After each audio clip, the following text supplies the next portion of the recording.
everyone, welcome to The Zest, the official podcast of Orange Coast Magazine. I'm Chelsea Ranieri, and today's guest is a driving force behind one of Orange County's most beloved cultural landmarks, Casa Romantica. She is the executive director of operations and programming, and under her leadership, the historic San Clemente venue has transformed into a vibrant hub for arts, education, and community connection. Thank you so much for being here today, Kylie Travis. Hi, thank you for having me. I'm so excited. Me too. I've been to Casa Romantica for a wedding, and it was beautiful, but I am sorry to say I haven't been for much of the program. So I'm so excited to get to learn all about it. Most people, a lot of people come to us because they've been a guest at a private event here. No way. We get that a lot. So it's totally normal. You're in a normal group of people that haven't experienced us as a cultural center. So I'm excited to talk to you today. Oh, so cool. Well, to start, where did you grow up? I grew up in Orange County. I grew up in Mission Viejo specifically. And I think I was in LA County technically for the first 2 years of my life, but I've been in Mission Viejo probably my entire childhood and college years. And now I'm in Lake Forest with my family. So I've always been around the area. And actually, I had no idea what Casa Romantica was until I worked here, even though my beaches that we went to were San Clemente and stuff growing up. Right. Oh my God. I wish my beaches were San Clemente growing up. That sounds so nice. But so tell me about how you first fell in love with dance. So I was trying to think of this the other day. I don't remember when. It's just, I feel like it's been a part of who I am my whole life, which sounds so cheesy, but it's true. I remember being in classes, when I was 4 or 5 years old. But I feel like I've been doing it forever, and maybe it's just this innate human thing because humans across cultures have been dancing for, millennia. And so maybe it's just who I am, but I can't pinpoint an exact time. I still love dance. I teach dance here on Mondays too. Oh my gosh. How can I dance? We do beginning adult ballet on Mondays. It's just a 45-minute class, and it's not a specific curriculum of ballet. It's just, it's a lot of an older beginner crowd. So it's more just learning the basics like tendus, pliés, chassés, things like that. And just getting up and moving our bodies. No one wants to be part of the Bolshoi ballet or anything. We're just here to experience it. Wait, that sounds so nice because I did ballet as a kid. I remember the trauma from the teacher, the teacher I had. Yes. But it was nice. I remember I liked the kind of rigid, the structure of it. It was, yes. I liked that aspect of it. So when I was a kid, I hated it as a kid. I thought I felt the structure wasn't for me as a kid. As an adult now, I find it more meditative, right? Because I have the attention span and whatnot. But as a kid, I wanted to be in hip hop class, or I wanted to be in jazz class. I had to take ballet. But that's not where I wanted to be then. Now I love it. And I love teaching it and making it really accessible to people because it can seem very complicated or very intimidating. And I like teaching it very positively because, as you know, growing up in this hobby isn't always the most nurturing or positive. I think a lot of ballet teachers now are a lot more nurturing the more they learn about the physical demands of it. I feel like the younger generations get more better experience. But yeah, my whole goal is to make sure that anyone walking in is feeling safe and positive and that they can learn these things without being scared of being yelled at or, a cane coming around the classroom, things like that. That's just a fun, hobby to have as an adult. Mm-hmm. Well, your academic path took you from dance at OCC, which I went to as well, and then communications at Cal State Long Beach. And then you also got certificates in arts management and digital marketing. So how did that particular combination prepare you for what you do now? It did and it didn't. I think dance honestly is probably the thing that most prepared me for high pressure situations, needing to perform, and things like that more than any schooling ever has. First of all, I love OCC. If they offered if they were a 4-year school, I would have graduated from there. I love that school so much. In communications, I feel I have to do public speaking a lot with my job. So maybe some of that, was helpful. Yeah. I feel like I learned things here and there, but I got promoted in the middle of a crisis and a landslide. So some of it is you can't be prepared for that. Yeah. You just have to to, I guess, push forward and be resourceful. But again, I feel like most of my things I ever learned were in a dance class. And that again sounds so cheesy. No, it doesn't. I feel like, you don't want to if you're in a performance group, you don't want to let the people down that are around you. There's high pressure situations, but in a safer environment to practice working under pressure. The whole idea of needing to perform or needing to keep up a certain, professional way, even when things are high pressure or scary, you learn all that from that craft, Yeah. God, as you're saying all this stuff, I'm like remembering things like I remember two girls accidentally swapped costumes, like costume change. Yeah. And they were different sizes. And they were just like, we just have to go with it. Yeah. But yeah, it's a great point. I now have a much more, after you said that, like I appreciate having done dance as a kid now. Oh yeah. We've had a few other dancers work for our organization throughout the years, whether it's like an intern or someone that, has come and gone at some point. Cause I've been here for 10 years. And I always say like, oh, dancers are good hires. Cause you have to, you have a lot of grit in that craft. It's not for the faint of heart. If you really dedicated yourself to it, you learn a lot of good life skills, I think. Yeah. That's so true. Well, so before Casa Romantica, you actually coordinated a dance company. So what did you learn from that role that you were able to take into your position now, which I'm sure that's similar? I think I learned how to handle people. And also I loved teaching. I love being in a teaching capacity anyway. I love breaking down information or learning something and figuring out how to break it down or code it for all different levels or different ages. But I mean, when you run a dance company, you're not just running it with the kids, you're running it with dance moms. And as we know, anything where people are invested in their kids, like you obviously can get high emotions or, I had parents too that were going through financial situations and we had to work out ways for them to support their kid, whether it's payment plans or whatever, any family situation, you get kind of exposed to all different types of people and managing people. You manage a staff when you're there, you manage the kids. So I think I learned a lot about managing people, managing expectations. If you have a vision or something you're trying to accomplish, having to get everyone on board when all of their stakes are very different. And the main thing that's very specific that I learned is if a mom comes to the front desk and says, we all feel, or there's a large group of us that feels blah, blah, blah, usually it's one person. That's the main thing I've learned when I would work the front desk. If someone comes and says there's a big group of people that feel this way and can't name them or doesn't bring that group with them, typically it's one person's dissatisfaction and they're trying to have the squeaky wheel get the oil. Right. And that didn't happen often, but it happened enough in my teen years when I'd be like an office like assistant at the studios I taught at. That's a recurring thing I feel like I learned over the years to not, sweat it when stuff like that happens. Usually it's just one disgruntled person and, you handle it.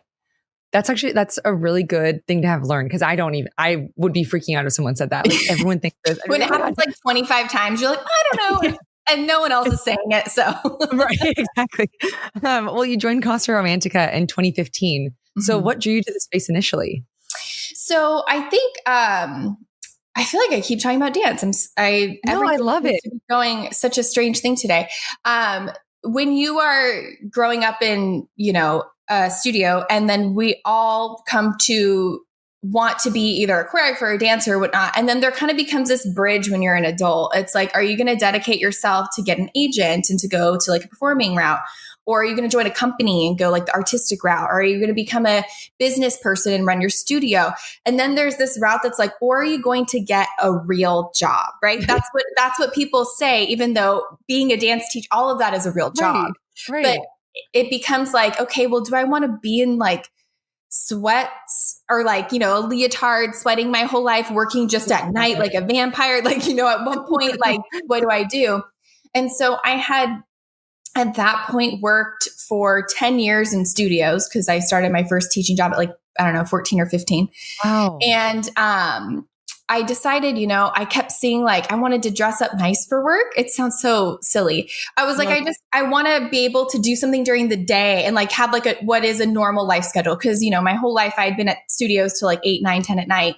all week. And then all day Saturday, you're training. So I looked for what I would call a big girl job or a real person job at the time, but that's obviously, not really the case. And so I was looking for anything still in the arts because I like being there. I'm not the type of person that would do well in like an insurance company or something like that. And so I found Casa Romantica and I had never heard of it. And they needed what was called a program coordinator, someone to just simply like execute the offerings of the cultural center. So I applied and I got the job, and I had done a few things in college. Like I ran a few art openings. I think we raised money at some point it was like some project to create like a gala. Right. So I had done a few event driven things, but I by no means had event experience specifically. I had experience telling toddlers to get in their tutus and making sure all 10 3-year-olds made it on stage and back and, running recitals. And so that kind of was enough, I guess, to get me the job. It sounds harder to get like 3-year-olds to get like, that sounds like a lot.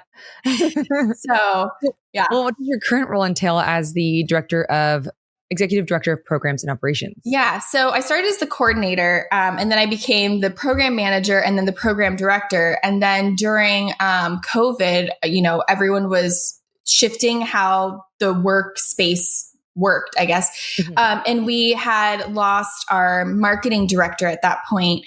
And at that point, I was like, I don't know, 5 years in, and thought, I've had my hands on a lot of the marketing things. What if I just went back to school, learned how to be a marketing person, and applied to be the programming and marketing director? And luckily, the executive director at that time was very supportive of that idea. And also it saves the company, saves the organization money instead of hiring a new person. So I went into a very wonderful program through UCI and finished that and became the marketing and programming director. And then our director moved on, and I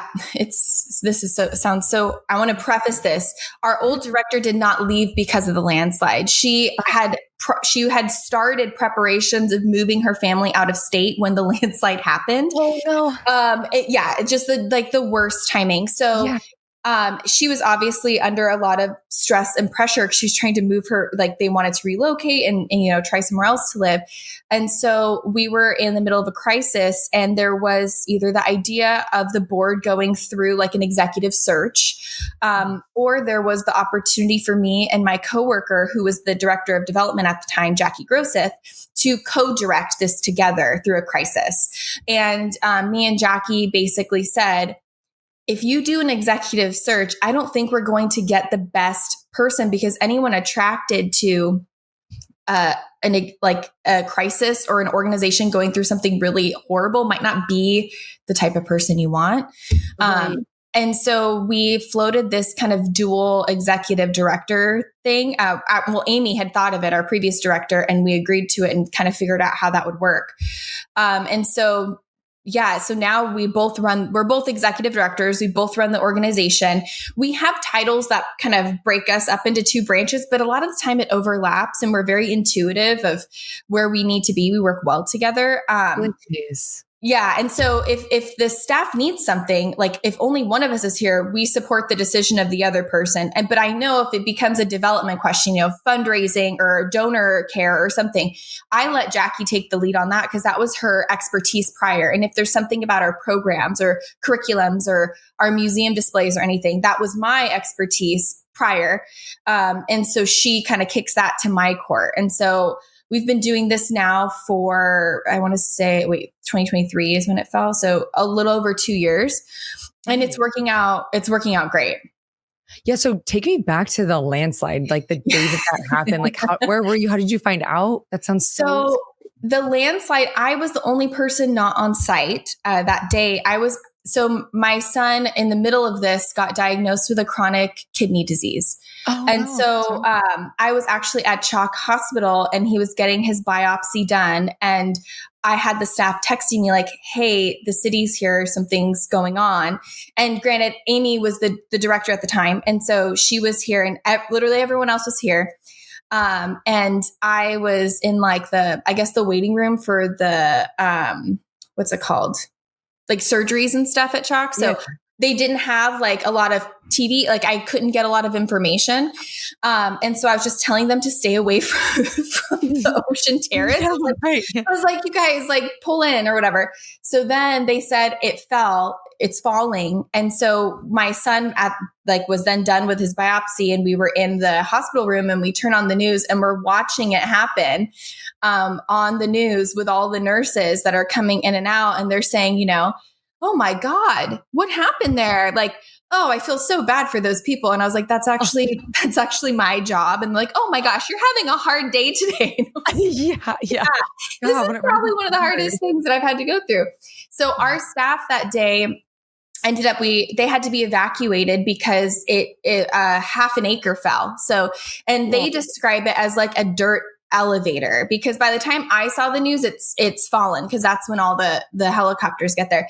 But they said it just looked like a landmass just slowly sinking down.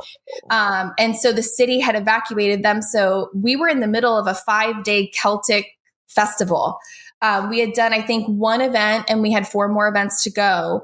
And so we had one team member calling all the guests, for that event, and calling all the artists and canceling. Then we have our philanthropic and private event director calling all the brides that were supposed to get married that weekend, which, how do you explain? Like, we had a landslide, it's one of the worst things you can do. And so that was just, luckily I didn't have to make any phone calls because I had my plate full that day, but they were all working at Jackie's house, who is now our other co-executive director. She lives down the street. She ordered pizza. They basically were like, code red, we're all going to work for the next 10 hours and just basically get as many phone calls out and as much, information out. And it's hard though, because we're getting phone calls clogging the lines in, and it's a phone call for someone, that's maybe thinking of getting married in the next 2 years. And it's like, no, we actually need to call the person who's like, you need to get off the phone. We have to call the person who's like supposed to be here tomorrow, Yeah. So a lot of people were trying to reach out to us that were like, it's so not part of the immediate thing. I think that was probably the hardest for us to juggle, is like the priority of who to reach out to, and then having to call our coordinators. And so they were just a mass communication crisis in the middle of that. And knowing, at that point, we didn't know if it was going to fall more. We didn't know if the historic house was going to be damaged anyway. So it was really, really stressful for everyone. God, the whole like crisis management thing. I don't know if you watch Gilmore Girls, but it reminds me of when the inn burns down. We need a terrorist, really. It's like, if she was on our team, I'd feel much better. I think we did a great job. We have an amazing PR company we work with, Victory Solutions. And so, we were doing crisis meetings, I think every day for the first month, and then like every week once it kind of calmed down. But yeah, we like look back and like can't even it's one of those things where you are so stressed you can't remember, like you black out a little bit, right? Yeah. So sometimes we can't remember exactly what happened, but we got through it. We're here now. Oh, it sounds like you guys have a really like tight team. That sounds like it, like as smooth as it possibly could. Oh, yeah. Well, one of your guiding beliefs is that art is everywhere. Mm-hmm. So where did that philosophy come for you personally? That came from, I think when I was in high school, and when you're growing up, you kind of want to be in your kind of niche interest, right? Mm-hmm. And so when I was younger, I was really into hip hop, and because I was part of a hip hop like dance company. And then when I got into high school, it was like, oh, who's in the most like indie bands now, right? Like, because hip hop isn't cool anymore. Like, it's not the millennium anymore. We want to be like the most like, someone recorded this in their basement in like Omaha and released it like for one thing, and like that's how you know. And so then you become like into that, and then you're in college, and then you have to have this like really avant-garde view. We can't be mainstream anything because we're going to do art. And then it hit me like, I don't know, like 10 years ago, where I was like, God, that's joyless. Like some of the things that like just brought me just the most basic joy are full of art, and it all requires context, right? So like a perfect example I would think is this Taylor Swift's new album that just came out. I don't know if you're a Swiftie. I want the movie. Yeah, I'm a very recent Swiftie, and this is a perfect example. Her music wasn't my thing because we're the same. Me and her are the same age, so like I wasn't going to listen to her music because I was supposed to listen to something like that's not mainstream. Like that was, to me, that was cool and that was art. And at the end of the day, she's a super talented artist. And just because it's like a pop song, it doesn't mean that it's any less art. And once you learn the context for pretty much anything, it's everywhere. Like I remember I went to a museum and they had the original ghost chair there. I don't know if you know what that is. Okay, you do. I didn't. I was like, there's a chair that had a ghost story. Like I thought that someone died in the chair and it was a ghost thing. So I was interested for that reason. So I go to find out like who died in this chair, who's the ghost. And I realized it's like just a plastic clear chair. And I was like, cool. I see these all the time. Like, why is there a line to see this? And then someone explains the context of like this basically like, I guess a furniture architect, I don't know, a furniture maker created something that had literally never been seen before and utilized this resonant way. It's like this incredible thing and came up with this like brand new concept, right? So it's not just a chair. It's an entire idea bending and like creation. And so, you know, I just think it's really pretentious for people to even assume what art is because it requires context and it's literally everywhere. You could argue pretty much anything is art. Some people don't understand Jackson Pollock, right? Like my toddler could fling paint, but that's not like my job to say what art is or whatnot. If someone's moved by that because they, you know a special thing about it and it makes them feel a certain way, then that's their version of art. It's just incredibly subjective, you know? Totally. I know. Whenever we go to a museum and my husband's like, I can do that. I'm like, but you didn't and you won't. Yes. Yeah. Like, so I mean, do I wish I could go back in time and just paint a square blue and be like sadness and make $1 million? Of course. Of course. Right. That's so funny. Well, okay. Speaking of ghosts, can you tell me some of the ghost stories about Casa Romantica? I saw this in an article and I was like, I need to know. Yes. It's so funny. Yeah. It's an old house. And at one point too, it was a senior living facility. So it's like, there's not like any crazy like murder story here, but like people probably did pass away here. Because there was a lot of people living in and out of here for years. And also like, you know, some people think you haunt things of where you liked to be, you know, like you haven't had to die there. And so we do, almost every single person on the staff has a ghost story. Nothing crazy, like nothing salacious, nothing crazy.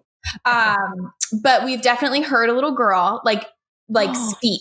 And that was heard by a former executive director in the Butterfly Garden, which is on the south side of our property.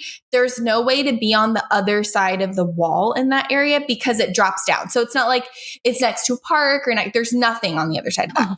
And she heard mama like right next to her. And she left everything unlocked and left that day. She was like, I'm over it. Another time that happened was downstairs in our office where no one is. It's a concrete building. And me and another person heard a little girl's voice and it freaked the other person out because she didn't believe there were ghosts. And she was like, whoa, that sounds like a person sitting right there. The biggest story is what we have, the ghost store. And my kids love the ghost store. Most kids love the ghost store because it's like a tangible thing. So we have this separate door that's down a very long, creepy hallway. And then it opens from the hallway into like our courtyard. And that door is historic and it would jam all the time. Like, to even open it, you needed the key and like 2 people trying to get this thing open. It's not an easy door to open. And we had for like a week straight at 3 a.m., that door swing open on its own completely. And it was like clockwork for like a week. 3 a.m. the door swung open. The door that needed 3 a.m. Of course, 3 a.m. Yeah. So to the point where our like surveillance company was like, we can't keep checking this out. It's the same door every time. So we had to actually put a giant like rod through it. So it's not usable anymore. You cannot open it anymore. And that's the ghost door. Oh my God. There's no tail with it. It's just was making us pay a lot in our surveillance company for a week. The pricey door. And then like people have said they've seen things. We've had random visitors come up to us and say, I don't know if you know this, but your place is haunted. I just saw this. And that's happened many times. We had a ghost investigation team come that did stuff on Queen Mary and then wanted to come investigate here. So yeah, we definitely have it, but I feel like they like us. Yeah. Nothing horrible is, oh my gosh, I should like knock on wood. Nothing horrible has happened. We have a good rapport. Like likes you guys. It sounds really sweet. Yeah. Oh my God, I love that stuff.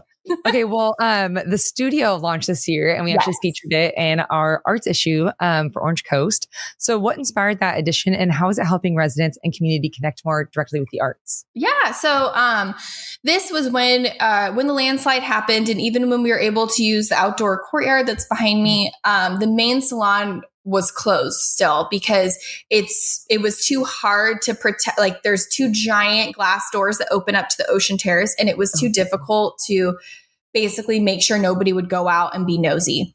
So it was closed for 18 months. And while it was closed,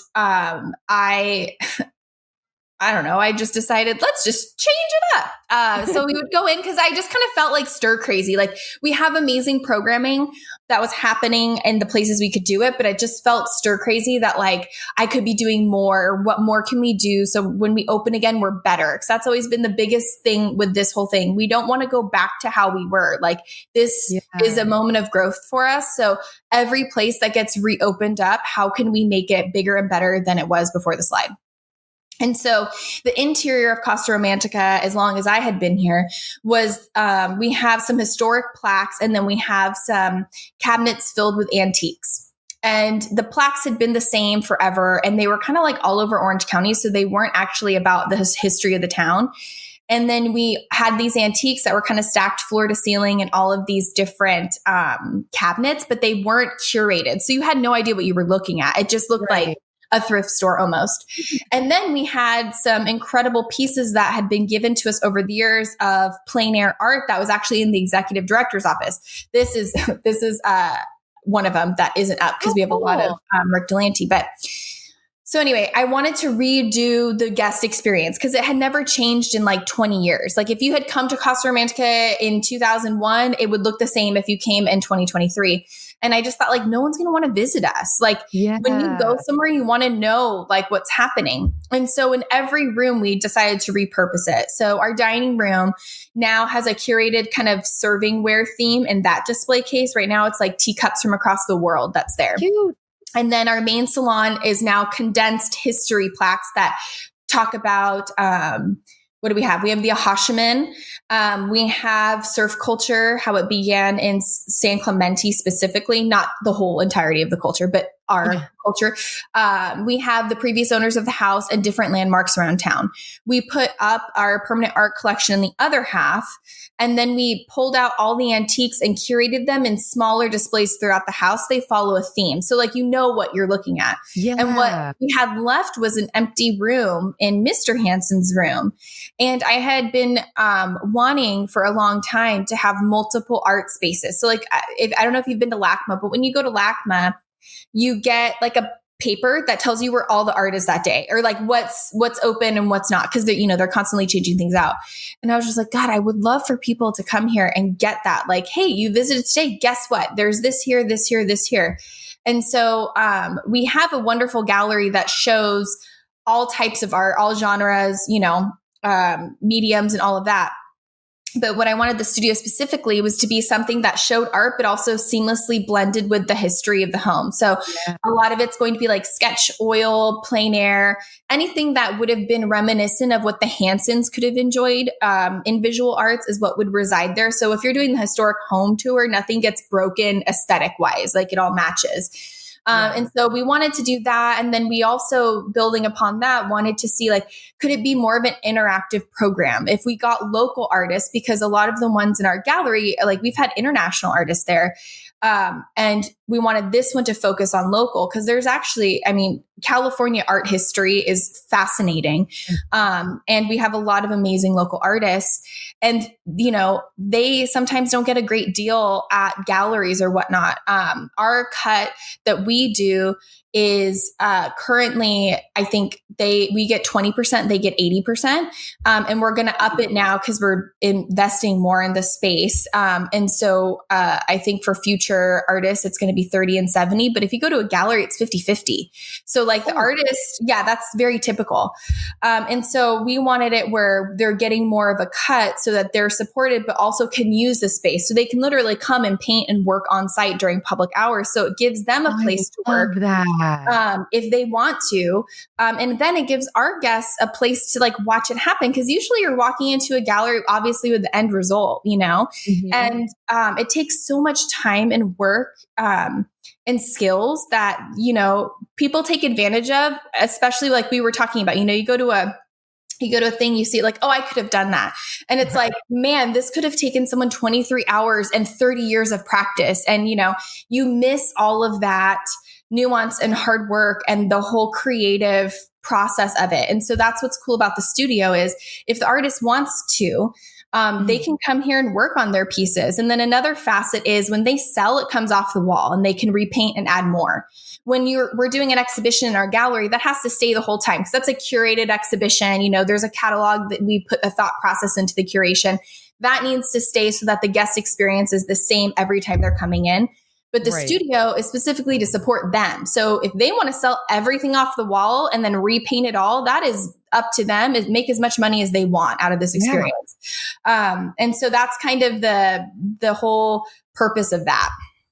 That is so cool. I love that you did that. That's like such a great way to like utilize that space. Yeah. I have to thank Rick Delanty, who's he just placed, I think, in an international plein air, like amazing competition. But he's a local artist here, but he's part of the California Art Club. He's an amazing plein air artist that just so happens to live right here in San Clemente. And me and Jackie floated the idea to him first, because if it was crazy, he'd be the person to be like, hey, no, don't do that. Yeah. And then we would have listened to him. But no, he had totally supported it. And that's why we kept going, you know, and he's given us great feedback on it too. And so we have Faye Wiles in there right now. She's also a plein air artist and her work is beautiful and it's all for sale. So if anyone comes down, you know, buy art for your home, support local art. And how long does each artist stay there for? It depends. It's usually about 2 to 3 months, so that we can keep a nice rotation in there. Because I want to keep making sure the guest experience changes, you know, every time they visit. Oh, how cool. I'm going to have to come see that. Well, is there anything else that's coming up that you want to shout out for listeners to keep an eye out for? We have some spooky events. Well, we just had one this week. We showed Beetlejuice, the original movie. Right now we have Christopher Alwyn in the gallery. He does photography. So again, that's why it's in the gallery. It's, you know, more contemporary. Right. He specializes in nighttime photography though, which is extremely interesting because usually photographers rely on the sunlight to get the image that they want. And so it's all like mushrooms and woodland things, and it's all shot at night or at like dusk. Cool. And so it's really, really beautiful. And then I have our newsletter here because I'm so bad with dates. Perfect. So this comes out, I think, in it was like, I know she's going to ask that. We have our Spooky Symphonies coming up. This is with the Orchestra Collective of Orange County, and I couldn't remember. It's the 23rd of this month, and so it's going to be like candlelit symphonies, and they've picked very classic pieces that are inspired by old like folklore. So they're going to have somebody like basically say like, this is the story of the blah, blah, blah witch, or I don't know. I don't know the exact stories of them, but then it'll be like a famous Beethoven piece or like, so there's again, context provided to the art where you're like, oh, or like, it might be the reason you hear this like the Dance of the Macabre. I don't want to hum it because I'm not a singer, but it's a very famous classical piece that's used in so many different like horror movies and things. That's just a classical piece of just symphony music that someone made up called the Dance of the Macabre. And then now it's associated with all of these things. So we wanted just to have like a very different take on a Halloween type event. So we have that. And then I want to say that we had one more spooky thing. Oh, like we're doing it's sold out, but I'll still say it because it's so cute. I thought I had a picture of it in here. It's an adorable little fairy garden, but it's a spooky fairy garden for kids. So they're planting a little thing. They have pumpkins and witches and things like that, but it's sold out, but it is very cute. Oh, I love that also because I read fairy books, but yeah, me too. Yeah, I was like, it sounds really nice.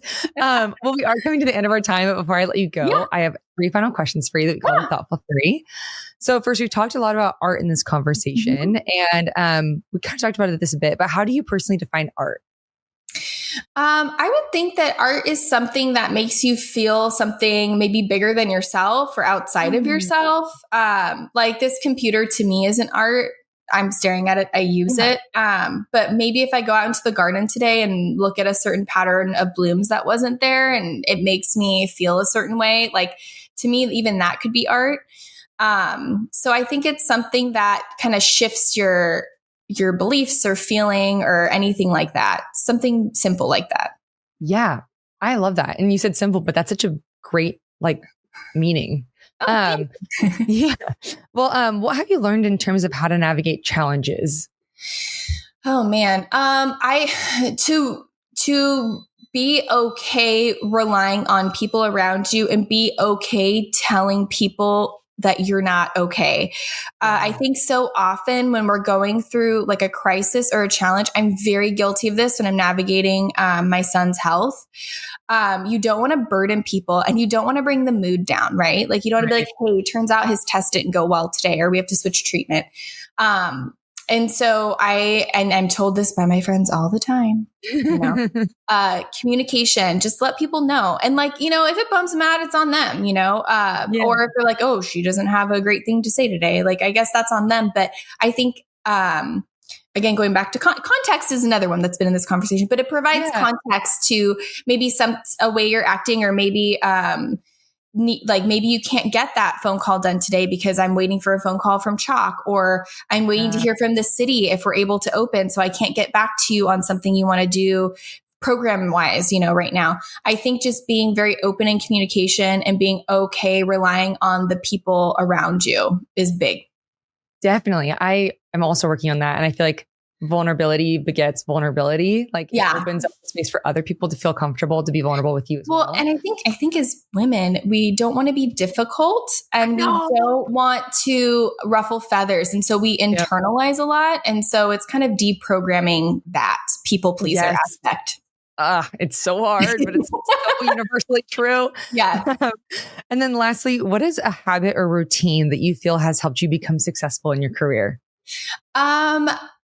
It's so silly because I'm really bad at routine, and I'm a Taurus. You'd think I'm like so good at routine. Oh, really? When's your birthday?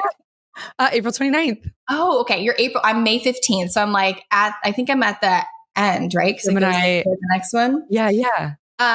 So I'm actually not the greatest at routine. I mean, I do it, like I get my kids to school on time and things like that, but I don't have like some cool executive book that has like my dreams and stuff on it. That like I schedule all my conferences at this time. And like, you know, you take like 10 minutes to plan for the future. Like, you know how they always do that for executives? I don't do that. What I have done though, because if I have to think of food, because I am a Taurus, I have to remove that. I have to remove that process. So every Sunday, I make a plan for the week for food, and then I go shopping and I prep all of the lunches, and I have all the dinners picked out and all the breakfasts is ready. So like I have 2 kids in the morning. My husband works a night shift, so I'm alone every morning with 2 animals of children, trying to get them to school on time. So if I can remove the what's for breakfast or what I'm bringing to lunch to work, that makes me more productive, and it makes me feel like I have some sort of control. And so Sunday is like my planning shopping day, and then I can just execute that. I don't know if it's helped me professionally. It's helped me mentally, I guess. And I feel like which then helps you professionally. Yeah. And I don't spend money at lunch. So Yeah, God, that's such a hard one too. That's a really good tip. Well, this has been so much fun getting to talk with you. Yes, you have to just email me and I can give you a personal tour down here. We can do coffee tour. I want to show you everything that we have. I would love that. You have such like a great energy and such a fun personality. So this has been so much fun. Yeah, thank you so much. I'd be happy to come on wherever. You were a wonderful interviewer. I felt very comfortable. Thank you. Thank you so much.